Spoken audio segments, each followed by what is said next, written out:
जितिया व्रत, जिसे जीवित पुत्रिका व्रत भी कहा जाता है, संतान की लंबी उम्र और उनकी खुशहाली के लिए मुख्य रूप से बिहार, झारखंड और पूर्वी उत्तर प्रदेश में मनाए जाने वाला एक महत्वपूर्ण व्रत है।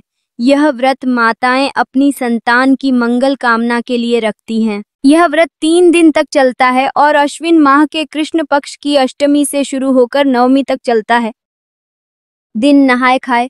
अष्टमी से एक दिन पहले यह व्रत की शुरुआत का दिन होता है। स्नान और शुद्धता। सुबह जल्दी उठकर स्नान किया जाता है। भोजन। इस दिन सिर्फ एक ही बार भोजन किया जाता है। विशेष भोजन में मरुआ, एक प्रकार का अनाज की रोटी, नरवल, नारियल का तेल और साग, पालक या अन्य हरी सब्जी खाई जाती है।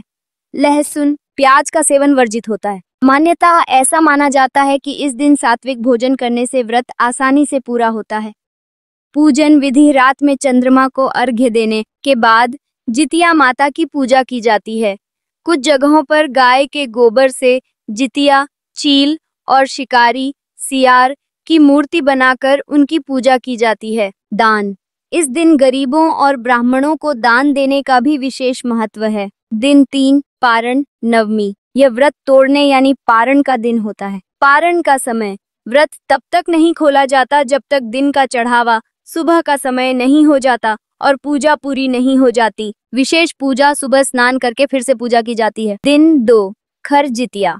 मुख्य व्रत अष्टमी। यह व्रत का सबसे कठिन और मुख्य दिन होता है। निर्जला व्रत। इस दिन बिना पानी पिए पूरा दिन और रात निर्जला व्रत रखा जाता है। कुछ महिलाएं फलाहार करती हैं, लेकिन ज्यादातर पूरी तरह से निर्जला उपवास रखती हैं। पूजा पाठ। दिन भर महिलाएं व्रत की कथा सुनती हैं और पूजा पाठ करती हैं। जीवित पुत्रिका की कथा। शाम के समय जीवित पुत्रिका जितिया की कथा सुनी और सुनाई जाती है। यह कथा एक चील और एक सियारिन के बारे में है, जिसमें महाभारत के जीमूतवाहन की कथा भी जुड़ी।